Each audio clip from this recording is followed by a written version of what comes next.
I just thought it was the worst call of the year. That's all. We're not going to make promises, but I tell you this. Yeah, I'm about to get wild. I know that. Let's get wild. I'm not answering anybody's question but yours. But you're an idiot. And really disloyal.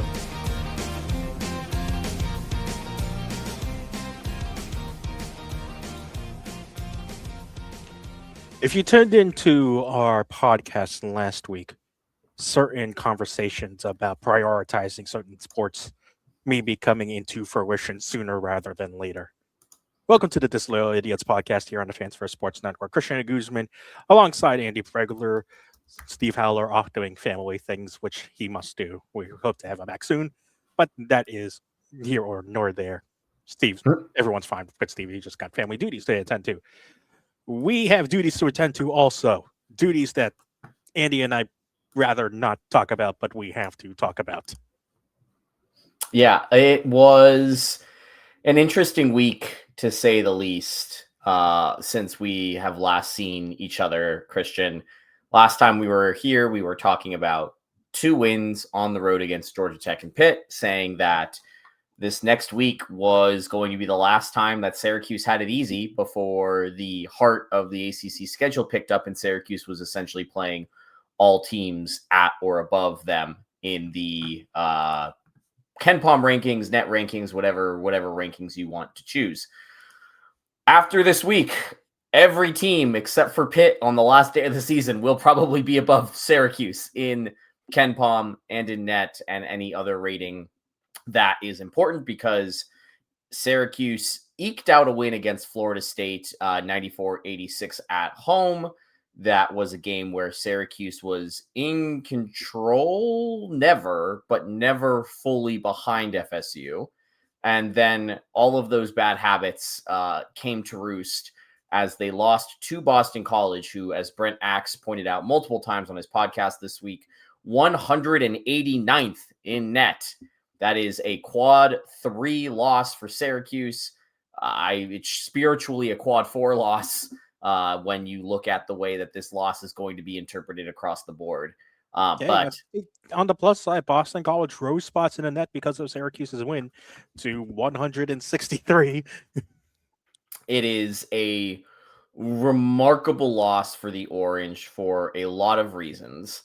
We're going to get into some of those, but I think the top of mind for everyone here is that the Orange have not completely killed their season, because there is still a lot of season left to have happen. The problem for the Orange is that if you believe that this is a good team, you now have to look past 2 inexcusable losses, 1 to Hofstra, 1 to Boston College.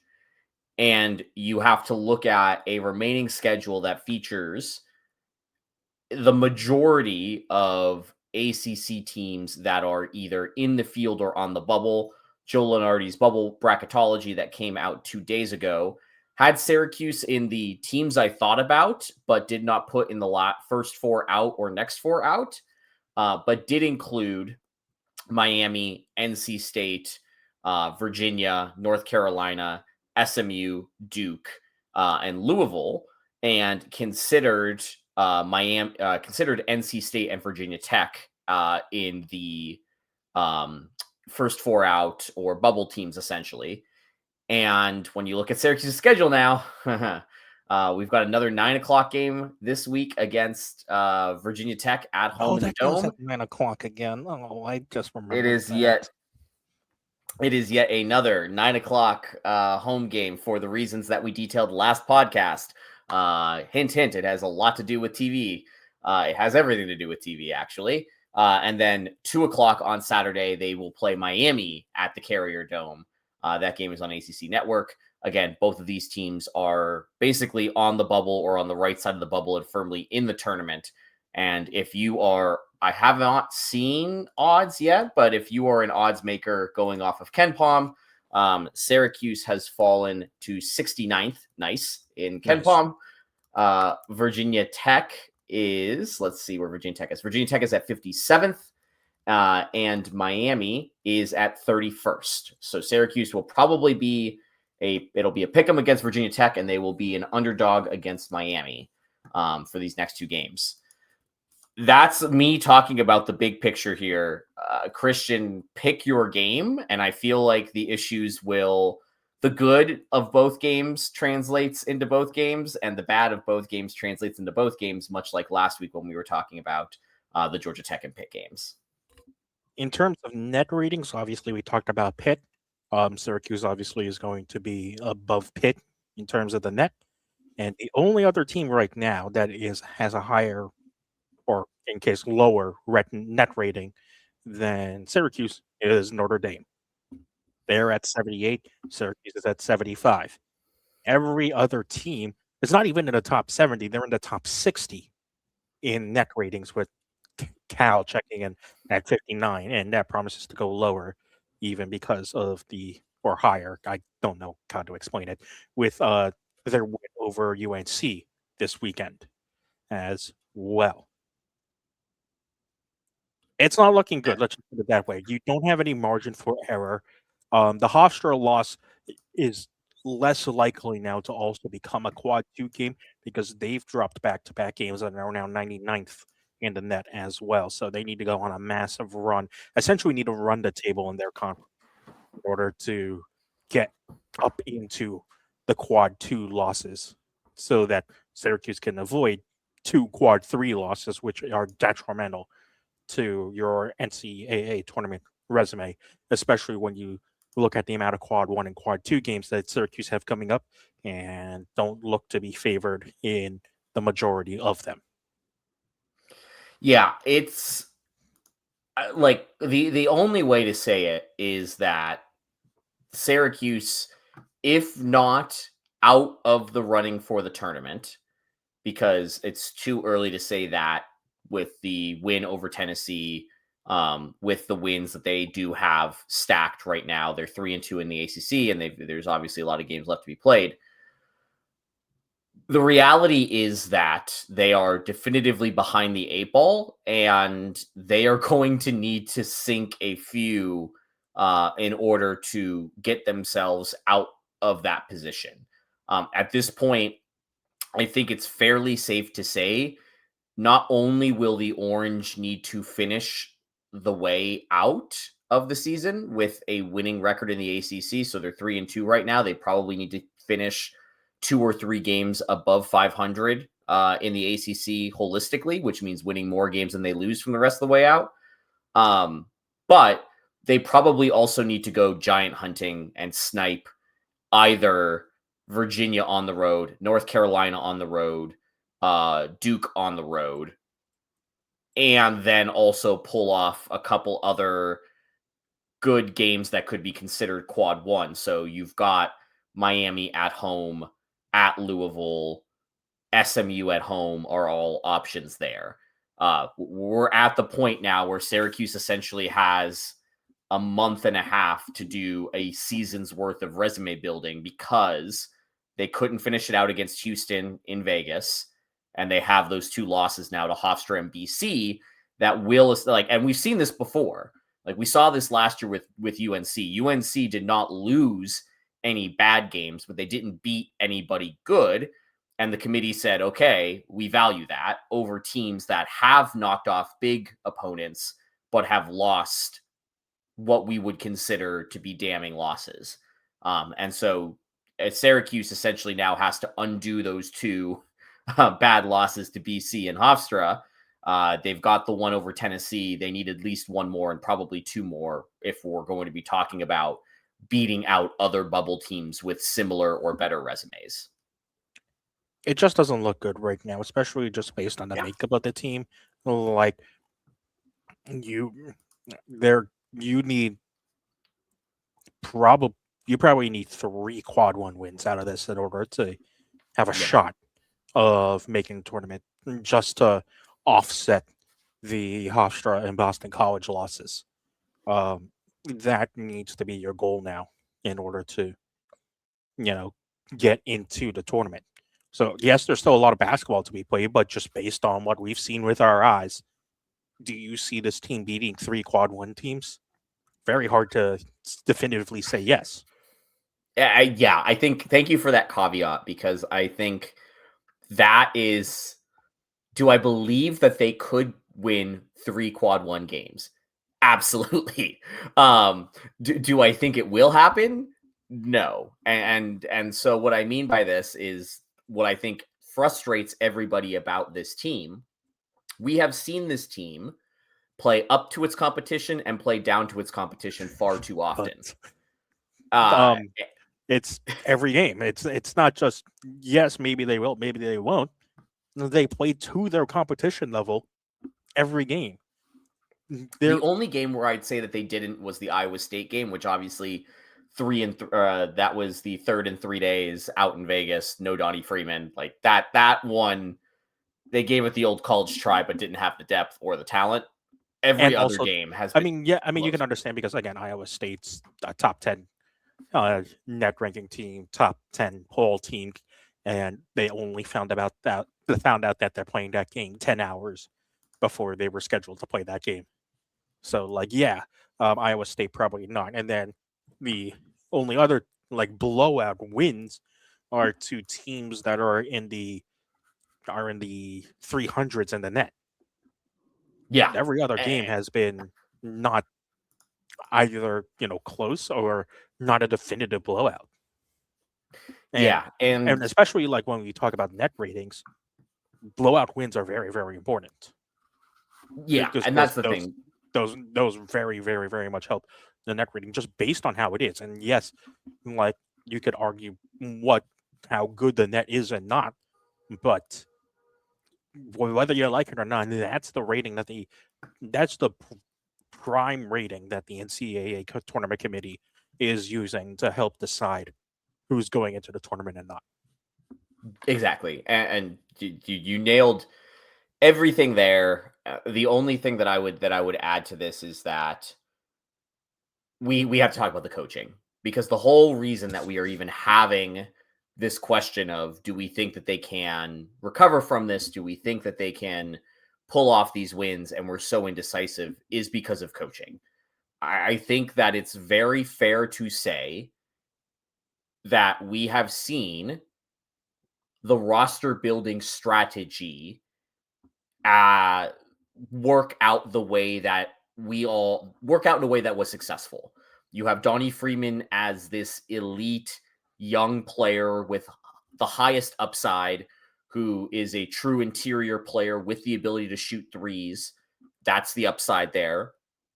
And you surrounded him with the rest of the starting 5, which was primarily veterans who had succeeded or filled out a role at a high level elsewhere, that the hope was that they would then bring that level of play and that role to Syracuse. And the bench would be supplemented by a combination of young recruits or young transfers. Like, I think holistically, when you're looking at roster building in the NIL portal era, like that's something that a big school can do, because you can play it both ways. You can get the Kyan Anthonys and you can get the Nate Georges in the portal, and you can bring them together in a team that can play balanced and be flexible. The problem is that the execution of that team has yet to be consistent in any way, shape, or form. There's a lot of things here that statement encompasses, but for me, the biggest issues are that the senior players have all taken steps back from where they were last season, production-wise, which is a sign of bad scouting or coaching. But I tend to believe coaching, because in the case of all of these guys, they were playing Power 4 basketball somewhere last year and playing the same minutes that they're playing this year for Syracuse. With the exception of Kyle, but that's besides the point. Yeah, exactly. And Kyle is somebody who I would argue has probably grown and or been at the level that he was last year. So or even when he was with South Dakota State. Exactly. Like this is Kyle has been the bright transfer spot on this team. I think the other thing that is just so abundantly clear here that Red has continued to struggle with all season long is finding the right mix of these guys for the right situation. The hockey line changes are an interesting concept to roll out during games against Stonehill and games against Hofstra and games against insert Mercyhurst level opponent that we played, but they weren't working then. So why do you think they will work now in ACC play? Like, there's a lot in the Boston College game that we can directly put on Red as the coach of the team, but I think holistically across the board, Syracuse has had 2 stretches this season where they have gotten into a clear rhythm, won a bunch of games in a row where we all take a step back and say, this isn't perfect, but this is progress. And then they have a game where you throw all of that out and you feel like you're back at the starting line. That's what happened with the Hofstra game. The Clemson game was tough luck, and like that's just a game you're going to lose in conference. There was still momentum going after that, and now all of that's gone, and I feel like we're back at the Stonehill game where it's like, oh wow, this team is just not good. And I like this that happened last year under Red, that happened in the first year under Red. It is just a Red Autry team is not consistent at over any 2 to 3 week period of time. Yeah, for those who didn't watch the game, we don't have to go too in depth onto the rotation decisions. I mean, you've probably seen them if you watched the Syracuse game, bringing in the hockey line changes, especially in the second half when we've seen it for pretty much every game this year.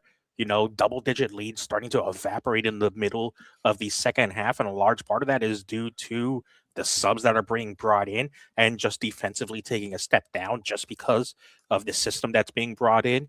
The zone changes to zone when that happens as well. That doesn't necessarily work out anymore for a Syracuse team that definitely doesn't practice zone as much as it did back in the day. You can also talk about the review challenge that that was very ill-advised. Don't need to go too in-depth in that. If you've seen the game, we don't need to talk much more about that. The thing that we do have to talk about and that Andy's brought up is just the consistency or lack thereof. Because the only consistent player on this team is Donnie. All it took was a half for him to shake off the rust against Clemson. Sure, if you want to talk about should he have played in a non-con to shake off that rust prior, that could be another discussion as well, but whatever, that happened. And now we've seen that this is a Donnie Freeman who, once he's healthy, and now he's healthy, he's very consistent. You know what you're going to get out of Donnie Freeman. You literally do not know what you're going to get out of any other single player on this team, maybe with the exception of William Kyle. And that's the end all be all of Syracuse. Nate Kings goes off for his best game in a Syracuse uniform. It's followed up by a 6 of 14 effort from JJ from the floor here. He goes 0 for 2 from 3. And Nate George only having 2 assists after back-to-back double-digit games of assists and 7 killer turnovers. You only get 2 points from your bench. Sadiq White, he's probably the best defender coming off the bench, only plays 5 minutes because he has 3 fouls in the first half. Ryan Anthony goes 0 for 3 from the floor. Like, Tyler Betsy only takes 2 threes and misses them both. Ibrahim Swarway looks like people are figuring him out defensively, and that's the biggest thing that he brings to this team. There's no consistency. Like, if you can't get that from your bench, if your other players aren't going to support the consistency that Donnie and the limited offense that Kyle is going to give you, what are you going to do? I think that this is the biggest issue that Red will have to fight if he wants to keep this job. Because at the end of the day here, I just don't see a world where you can defend any of this in any real way, because this has been who he is. Nothing has changed over 3 years. Though the roster has changed, And I want to be clear that I do think that there needs to be credit given to the improved roster building strategy that has been undertaken here. But I am not a believer that any of these habits from Red are going to change in any way, shape, or form. If that's the case, you're going to have games like this where a not very good Boston College team is going to outcoach Syracuse in the margins. And if that is what's going to happen, Syracuse is not going to ascend to the top levels of the ACC. They'll happily stay in this middle area, but they're just never going to have that ceiling. And the problem that I have with Red is that we know he's not a high floor coach because we've seen the floor come out from underneath this team. And so I just am at this point where I think a lot of people are in agreement in saying that Wildhack has been very clear in the past with coaches that when he sets a postseason expectation, you don't meet it, you will not be returning as head coach. There was a clear postseason mandate placed on Autry. We have just discussed how little faith we have in this team to now achieve that path, considering how difficult it's going to be. I think it's time for, like, my struggle is that if I was the athletic director, I had set this mandate out. I see the things in front of me. I understand Red's tenure at Syracuse probably buys him the opportunity to see this out. But at the same point, we have seen it across the entire college landscape in this new field, in this new world. You got to move quickly. I really think that this is Red's last season as coach at Syracuse.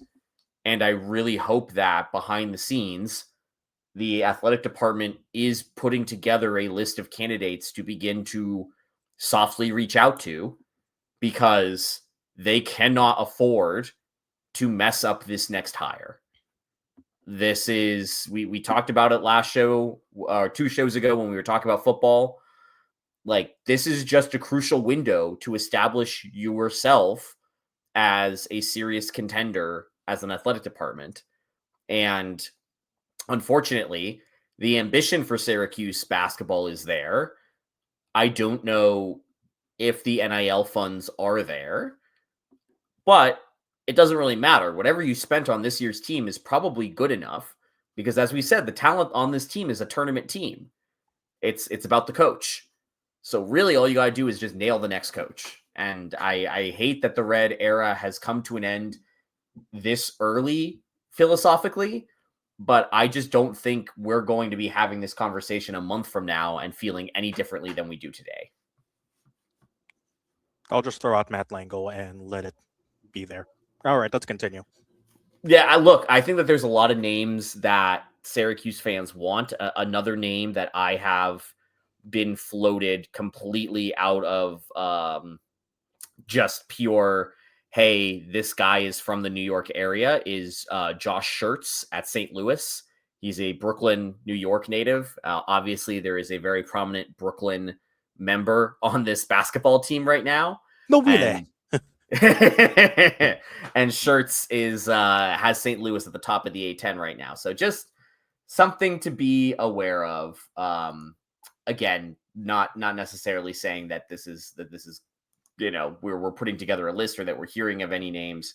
What I am saying is that I think if the athletic department is as serious as they say they are, it's time to start looking at who could be replacing Red Autry, because I don't think that he has shown the ability to change his fatal flaws as a coach. Want to talk about brighter basketball news instead? Yeah, let's do that. Syracuse women's basketball gets a quad 2 win today. Yeah, I watched that game. Yeah. You probably saw the back of my head on the score on the broadcast table because of me doing stats for that game. Yes. Well, it's fun because you have one of my really good friends is also usually on that table. One Gumby, who I am sure that you have. Yeah. So it's always I enjoy watching basketball games because of my friends who get to work the basketball tables. But for those that did not maybe watch, one, you should probably start watching the Syracuse women's team. And two, the women did defeat Stanford. They are now on a 3-game winning streak. They are 5-2 in the ACC so far, with their 2 losses being to Virginia Tech and Duke. This seems like a team that, according to bracketology on ESPN, is on the right side of the bubble right now. They, I believe, are a 9 seed in the latest tournament. Mm-hmm. But there are some difficult games ahead, and I believe, correct me if I'm wrong, they were without one of their best players in this game. Yeah, their best player in Layla Filia, my opinion, Layla Filia is their best player, and she was out with a lower body injury. And it's impressive that they win without her, just because she's been very, very important as one of the primary ball handlers on this team. That shifts to Dominique Darius, and Darius now goes off for a career game for her, 26 points. Also helps to be perfect on a charity stripe. Hey, men's team, wink, wink, nudge, nudge. That's a really good quad 2 win. If Stanford continues to play well, they're right now 10 spots out of it being a quad 1 win, potentially, just because it's a home game. And you need to be 1 through 25 in the net at home in order for it to be a quad 1 game. Stanford was 34 coming into this game, and Syracuse women's basketball was 42 in the net coming into this game. And they do have a quad 1 win over Virginia away. And that's a good quad 1 win for them. And again, they're 2-1 in quad 2 games. No quad 3 or quad 4 losses. Obviously, that makes a very, very important distinction. Again, going back to your UNC example, no bad losses, which is very, very important. Because that Virginia Tech loss, it's not a great loss. It's by 20 points at home. That's definitely not great. But Virginia Tech's 46 in the net. So, it's not a bad team. And this is definitely going to move Syracuse, at least in the latest ESPN bracketology, above the 9 spot, and also out of the last 4 bye spot as well, which is where Syracuse is in right now. And yes, the schedule is very, very tough because, ACC women's basketball is insane. Immediately with your next opponent, you go to the Dean Dome next week. Yeah, and again, just kind of understate how big of a win this was before the game. Syracuse was a 3.5-point underdog according to DraftKings, and ESPN's model had Stanford as a 64% favorite coming into this one. So it's a massive win for Syracuse to win without their best player. It's a massive game for Dominique Darius because that's that second weapon that becomes so important in this time of the year. We kind of talked about it with the men's. Donnie Freeman is going to get his, and Donnie Freeman is going to be the engine that makes Syracuse run. There's not really a second weapon at this point. That's part of the reason why the Boston College games and the Florida State games continue to be so close. It's just someone needs to score and someone needs to step up. But for the women to have a guaranteed number 2 option that they can turn to and then rely on the bench for who's going to be the number third option here. That's the kind of depth that you need to have to be a tournament team, a safe tournament team. And that's the kind of depth you need to have if you want to make the kind of run in the tournament that I think everybody is hoping a Syracuse team does this year. Obviously, the women under Felicia Legette-Jack have been to the tournament, I believe, once. And it seems as if the ship has been righted with this year's team. And to be completely frank, they're really fun to watch and worth your time if you would like to see Syracuse win basketball games. It's just one of the reasons why is that this is just one of the best defensive teams you're ever going to see at Syracuse. Syracuse comes into this game with their opponents averaging 20 turnovers a game, and that's second in the ACC. And they average 12 steals a game, which is also second in the ACC. So this is a team that is going to force turnovers and is just, it looks really fun because it's an aggressive defensive team that also just doesn't foul a lot. as well. Stanford only took 8 free throws in the game. And they turned the ball over 22 times. Like, when you have that kind of ratio, it's incredible for your team. It's a great defensive team. So much so, like, yes, you get the great 26 points from Darius today. I mean, you also have, three other starters in double digits, and it's all you need. And yes, you don't have Layla Filia and the offense that she can bring, but like, it goes to show, like, if this is what coaching shows. Felicia Jack has coached this team to be a defensive team, and boy, does it really, really show. Yeah, and that's one of those things where, as I was watching the game, the commentary team spent a lot of time talking about, this player for Syracuse. Well, they said coming in that they weren't a 3-point shooter, and it was only at Syracuse that they became a 3-point shooter. Or, this I came into Syracuse knowing that my defense was not my strongest point, and now they're talking about her game being, so defensively predicated. Like, that's coaching. It's a situation where you're identifying talent and then you're molding that talent into something better than what it was when you got it. And we have known that FLJ has been a fantastic coach. Like, this is part of why it kind of felt like a coup that the Orange were able to get her in the first place. Like, there were probably opportunities for her to go somewhere other than Syracuse. It just so happened that she is the greatest player in Syracuse women's basketball history. And that's a legacy opportunity here. And we're seeing how now that, and also, to be completely honest here, I think we kind of underrated how much her health problems impacted the last 2 seasons. And now that she is healthy, she can focus entirely on coaching. And this team is significantly better than anybody thought it could be. And I think most importantly, they are getting better as the season goes on. And that is going to be so important as you move through this ACC schedule, which also, like, elephant in the room here, there's a lot more road games than you would think, just because they have had so many ACC home games to kind of start the slate. You've got that road trip to North Carolina. You've got a trip to Miami, trip to Boston College, which we now know not to underrate, a trip to NC State. Well, this woman's Boston College program, unfortunately. I don't disagree. I'm just now, I'm scarred from yesterday, Christian, okay? But the women's team is 70 spots lower than the men's team in the net, so... well. When you go from men's net to women's net, still... Yeah, that is not great. So yeah, there's a lot of road games here. So this is where it gets really funny, because I do want to talk about that a little. So the road games: North Carolina 23 in the net, Miami 45 in the net. Then you go to Boston College, they're 255 in the net. Then another game at Pittsburgh, and they're 245 in the net. And then your final 2 road games of the year are 4 days apart. It's NC State and Notre Dame, who are 24 and 25 in the net. Those last 2 games, that's your season right there. Yeah, that's the difference.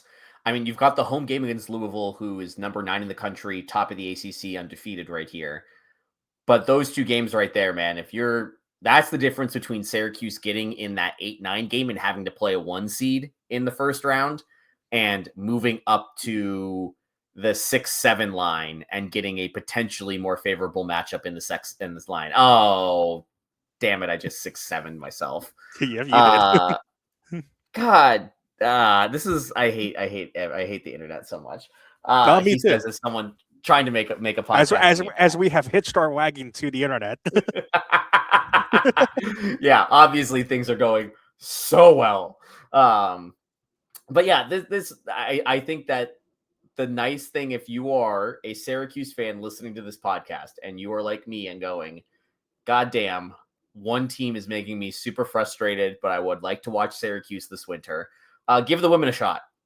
They're really fun, and they are everything that you want the men's team to be and better.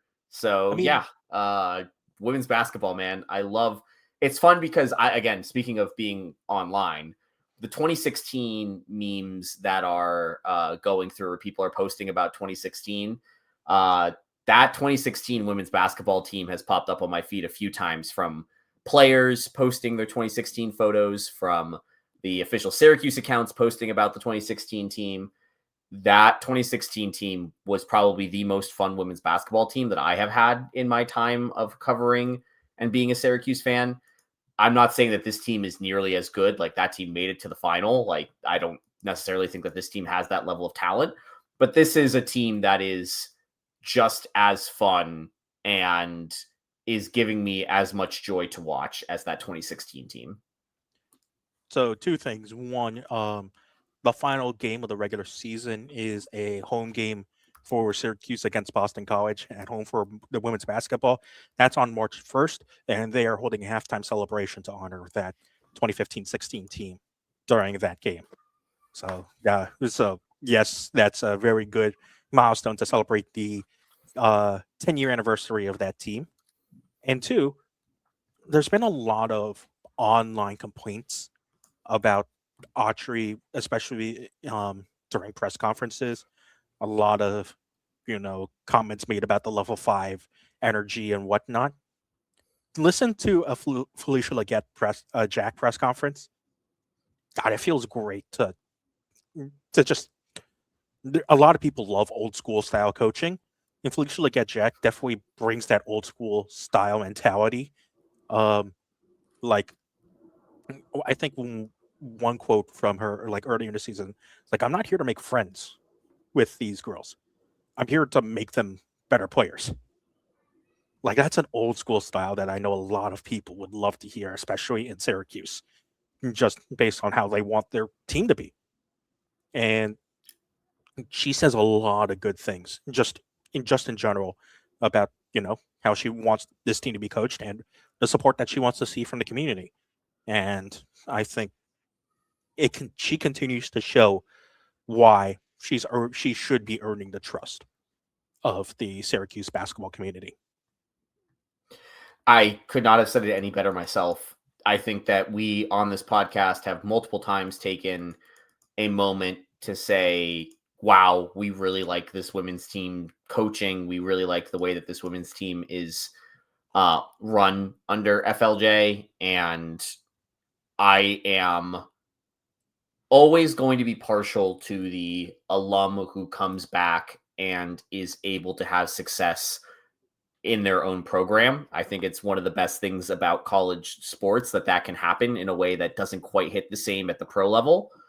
And it's what everybody wanted for one coach, and it's happening for another, and it's happening on the women's basketball team. And I think that is something that we should all get behind.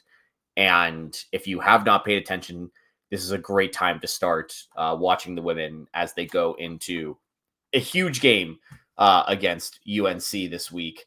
I believe that game is either on the CW network or the ACC network for those who might be interested in watching. I forget to be. It is on the honest. CW. Yes, it is a 2 p.m. nationally televised game. Mm-hmm. Close enough. Yeah, exactly. CW. Somehow they have a lot of ACC games. Yeah, so there's only 2 more nationally, quote unquote, nationally televised games for the women right now. Both of them are on the CW, and both of them are the Carolina schools, and UNC and NC State. Yeah, that unfortunately tracks.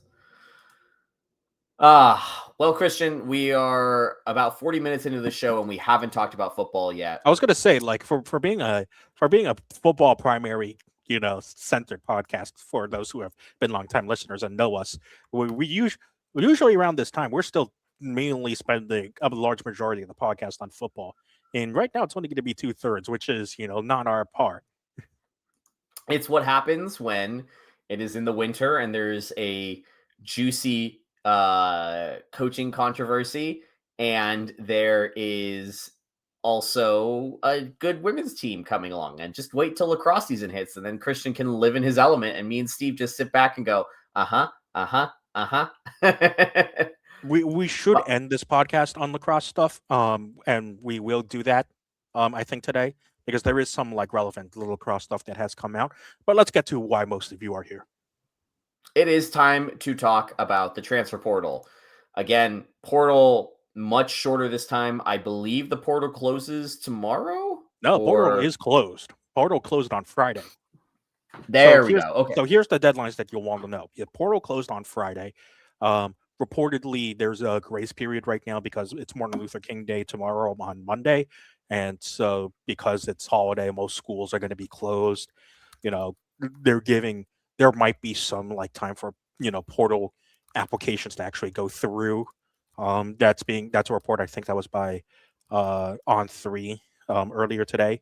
Um, However, the date that you'll want to be looking at for Syracuse people is January 21st, and that is this coming Wednesday. That is the add deadline for classes for the winter semester. And of course, you have to be a student in order to participate in the spring practice. Yes, Carson Beck can still play in the national championship game because he's definitely not going to be a student in the winter semester. So don't worry about it, Miami fans. Um, but for Syracuse fans, if you want a player, and I know Fran wants this, if you want someone to participate in spring practice, they have to be added to your team, or at least enroll into classes by January 21st. Now, of course, other players can sign with Syracuse after that date. They just won't be able to practice in spring practice because they will have missed the deadline to enroll in the classes, essentially. Exactly. So while we are probably talking about a roster that is not 100% complete, we're probably looking at a roster that is 90 to 95% complete. Um, Again, depending on if there are other names that Fran sees in the portal and is willing to have them. Well, again, there's still the opportunity for them to be added by Wednesday and be part of the spring practice. There is also the opportunity for them to be added and then show up in the summer semester. Maymester would be the earliest that they would then be able to be participating in football activities because that is the next semester offering for Syracuse students. Which again, I think, depending on injuries that we see in spring, depending on what happens X, Y, and Z, who's left in the portal, there's a lot of different ways that this could play out. But I would say that the roster by Wednesday will probably be 95% filled. I think that that's the safest way to kind of approach this. Yep. And so if you're trying to keep track of the Syracuse transfer portal editions, don't be me because I've literally written all but like 3 of the transfer portal edition articles for the site this week. It is 19 total editions out of the portal. I mean, technically 18 if you count Samandri Merriweather, who was announced because he was the community college transfer that joined during the signing day class. So it's 18, but 19 if you add him. And that also doesn't include Michael Smith, who has flipped to Ole Miss after signing with Syracuse, which is Yeah. another part of the transfer portal that I don't think many people thought they would be having to deal with until this transfer portal cycle. Yeah, it's definitely interesting for a lot of different reasons. But one of the things that I think is a good way to kind of, I think a lot of people want to know, did Syracuse win in the portal? And I think that the best way to look at that is if you go to 24/7's Syracuse transfer portal tracker and you sort by top, it shows the players who are leaving the program and the players who are coming into the program. Number 1 player is Daryl Gill, who was given a 94 transfer grade. He is off to Ole Miss. Number 2 was Jonte Cook, who was giving an 87 grade and also went to Ole Miss. I'm very intrigued by what is going on in the Ole Miss Syracuse connection water there, but there's clearly something. But from then on, it's all players who are coming into the program, and much further down the list are the players who are leaving the program. And I think that this is not necessarily to say that Syracuse definitively turned themselves into a contender in the portal. What I do think it is it goes back to the program building that Fran kind of mentioned at the beginning of the transfer portal window, which was he understands that the portal is nowadays a lot of people swapping backups. There's a lot of 2s that are happening, that are being swapped. And in that vein, it does appear as if Syracuse has upgraded its depth in terms of, if you want to count Derek McDonald being a backup, or Caleb Singleton being a backup, or even McDaniels being a backup. I think that there's some debate along those lines, but there's a lot of good players that are coming in that a lot of people think are better than the players that chose to leave Syracuse. The one area that I do think is probably the most interesting, because it's always the most interesting position, is quarterback, but mostly because of the names that Syracuse brought into the portal. And Christian, you can correct me if I'm wrong on this read, but there were a lot more names coming into the quarterback room than even I thought were going to come into the quarterback room. And there's some bigger names coming into the quarterback room than I thought would be coming into the quarterback room. Well, it's not by much in terms of like amount of quarterbacks coming in. Fran has stated that he wanted to bring 2 quarterbacks into the quarterback room. He brought in 3, and all 3 quarterbacks have starting quarterback experience. So that, I think that was the big key for Syracuse, is that last year every single quarterback that was on the roster didn't have significant starting quarterback experience. Steve Angeli only started 1 game, and yes, it was a bowl game, but as we all know right now, bowl games are really a crapshoot, especially with the amount of players that decide to opt out and not. I mean, for Syracuse, that's not an issue because of what we saw in the Holiday Bowl, but for pretty much every other program, a lot of players obviously opt out of bowl games. But this transfer cycle, every quarterback that Fran brought in has starting quarterback experience.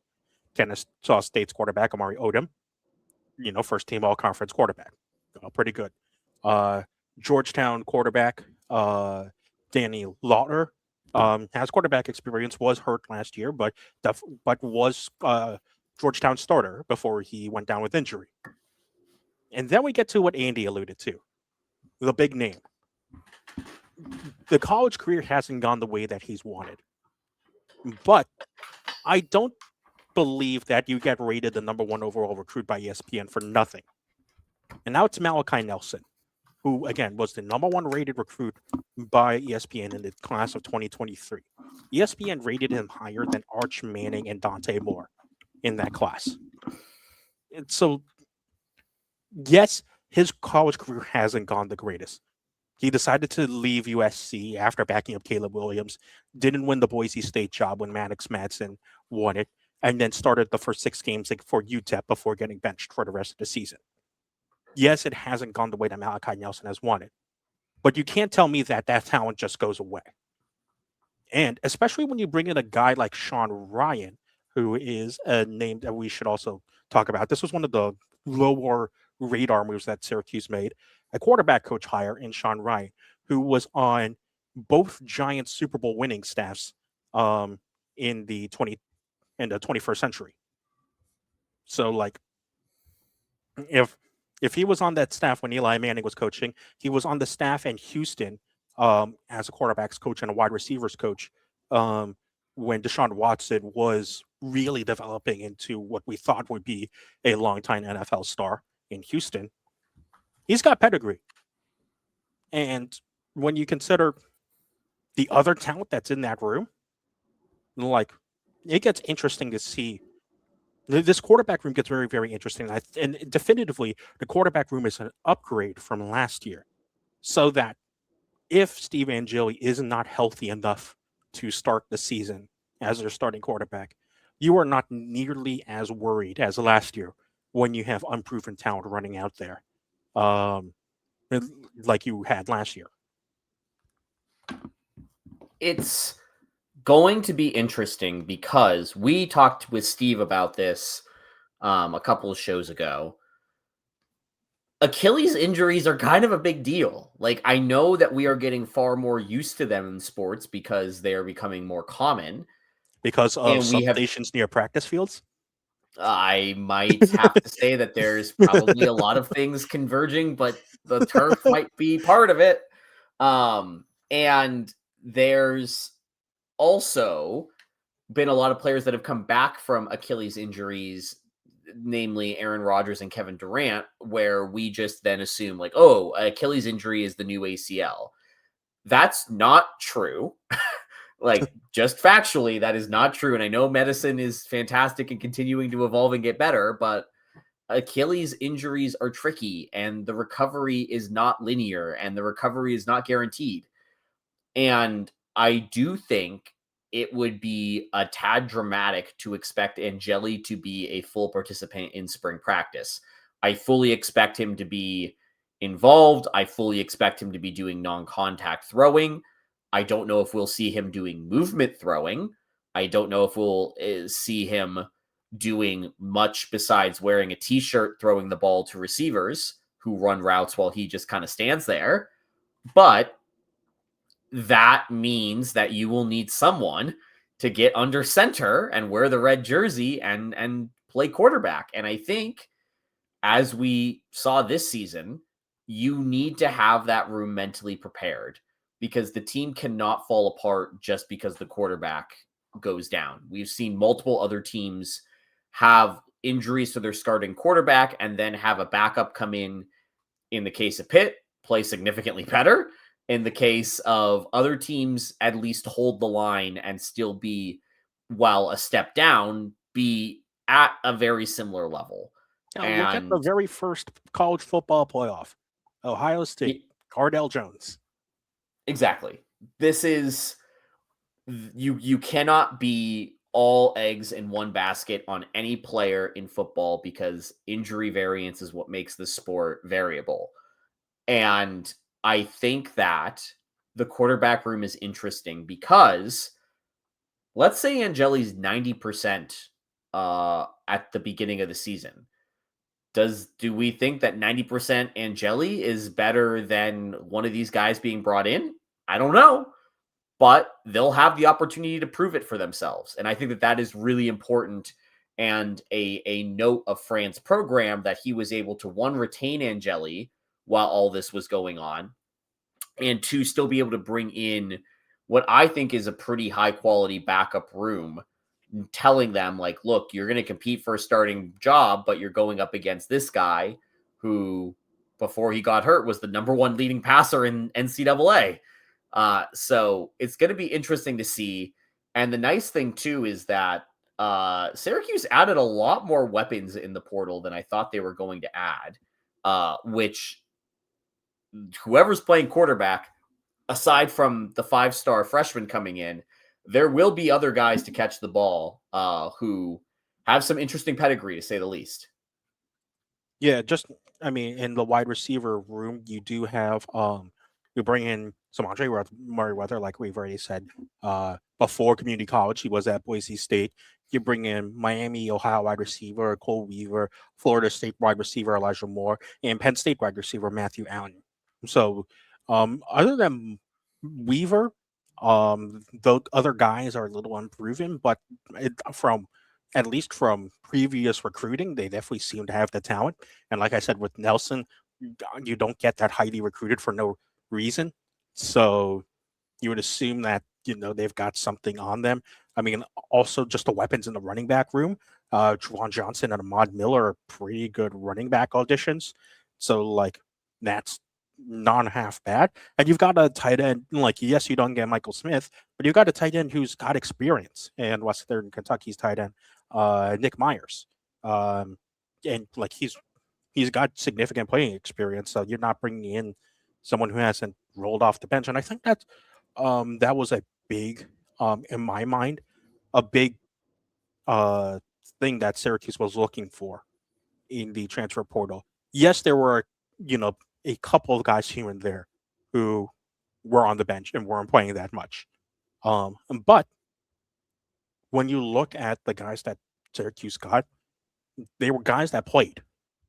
Mm-hmm. There were a large majority of the players are guys that saw the field last year, whether it was on special teams or just in backup roles. They weren't redshirting last year. They weren't sitting on the pine for most of the year. These were guys that got out onto the field and played.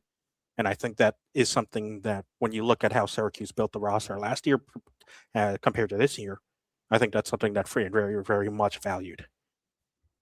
Agreed. And I really like that this is going to be a team similar to what we were talking about with basketball. The core talent who is going to make or break the season, guys we already know who are coming back from last year, with the exception of Angeli. They are all fairly to borderline aggressively young and are going to be the stars of the defense and the star of the offense. I Yeah. love that. And they're building and they're bringing in pieces around these guys to supplement them. It's going to be interesting to see. And I do think spring ball is going to be really interesting because there are position battles up and down this roster. Fran is not one to shy away from advertising a position battle either. And so, quarterback position aside, interested to see who ends up becoming the feature back, interested to see who ends up becoming favorite targets of receivers, something that we saw this year became crucially important early on in the season, and really interested to see what happens along the trench side of the ball. I think that's the biggest concern that I have coming out of the portal. Unless we get, again, unless something happens by Wednesday, both sides of the ball fairly weak coming into portal reinforcements. I will say I think they did a better job on the defensive line. You bring in two defensive tackles and Jortavius Flowney and Dylan Fontes. I think two really good edge rushers and Keyshawn Johnson and Tumise Adeleye. I hope I'm saying that right from UNLV. Yes, Yeah. I think the big concern is on the offensive line of the ball, where you only bring Olufatuno Akinshilo from UCLA. Um, I do want to read something here from Mike McAllister from 24/7 Sports. He did an interview earlier this week with Aaron Mancini, the director of scouting at Syracuse, a guy that Fran brought over from Georgia to be on his scouting team with Syracuse. And um, one of the questions that Mike asked is offensive defensive line were two areas fans were focusing in on during the portal. The offensive line had a lot of scholarships before the portal opened. How do you guys approach evaluating players in the portal compared to what you already had on the roster? And Mancini goes, um, when you're talking about evaluation, you always want to make sure you're not overlooking the guys that you have in your room. We understand here that we're a developmental program. We really love the guys that we have in our offensive line room right now and their ability to develop into ACC championship caliber players. Keeping that understanding, belief in our guys, while also understanding that if there's a guy we think can be better than them, let's not hesitate to go get him. Making sure that if we're going to make a move on the offensive line, it's for a difference maker that can come in and move the needle immediately. We talk a lot about the transfer portal is similar to free agency. You can call it undrafted free agency. A lot of guys will compare it to. So just making sure the standard remains what the standard is and not overlooking the guys you have in your current room. It's like the grass is always greener, or is the grass greener where you water it? That's the entire quote from Aaron Mancini.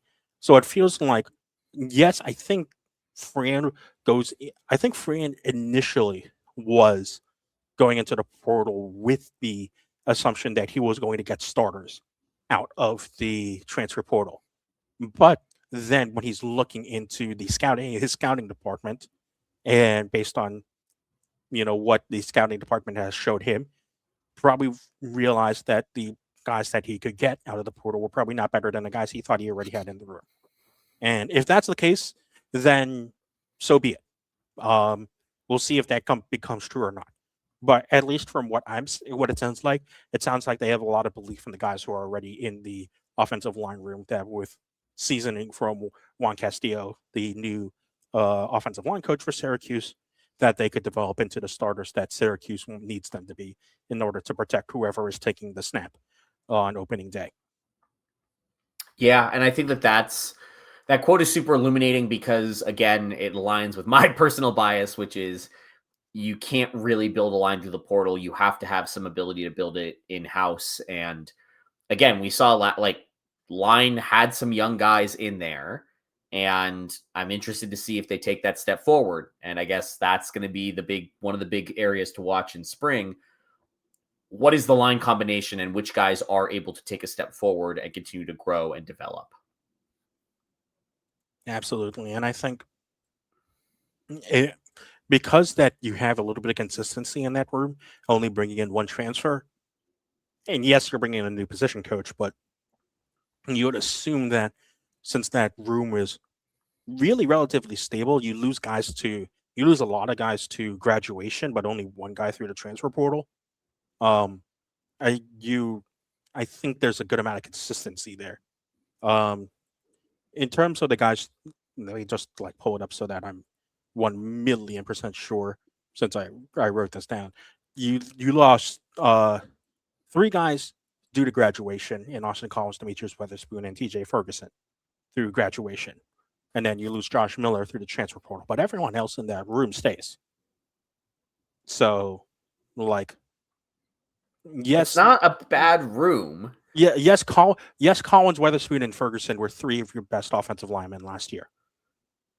However, you you it would be foolish to assume that just because you have guys last year that maybe didn't play well doesn't mean they're not going to get better this next year. I think you Yeah. have to go in with that belief right now. That the consistency in that room now, even though you lost three of your better protectors, is at least going to help build the chemistry that is needed to form a cohesive line.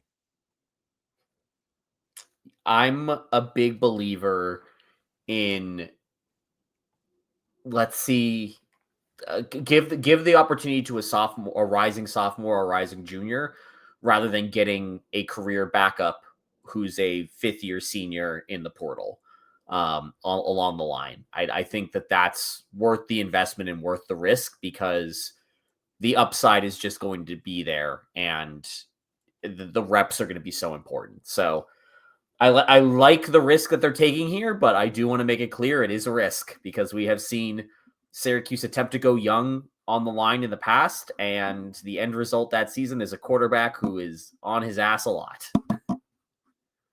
Yeah. Well, Yeah, so we'll see. exactly all we can do there. Christian, we have hit the hour mark. Are we forgetting anything this week? The only thing I want to go through, and just really quick, because I know we're a little bit over the hour, is lacrosse. I do want to talk about lacrosse, because Inside Lacrosse this week finished its top 50 players of the Interesting. year Okay. coming into college lacrosse for men's lacrosse. And Syracuse features four players on this list. Checking in at number 36 is Michael Leo. Checking in at number 35 is Billy Dwan. Checking in at number 25 is John Moen. And to Syracuse fans' delight or chagrin, whatever you might want to say, Joey Spallina is the number one player on their list.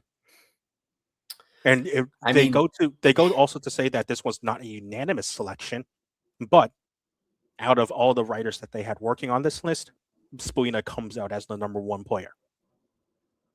You know, I feel like Spallina should be in his 7th year of eligibility, even though I know that that's not true. But yeah, I mean, yeah, I can understand that decision. Like, he's actually surprisingly, and I just internalized this, he has 246 career points. The program record is 307 by Mikey Powell. That's not out of reach. It would require a season that would justify the number one player ranking. Yes.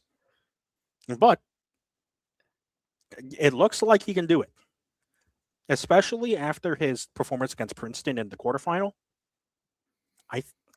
It's something that, like, as a senior, I think it's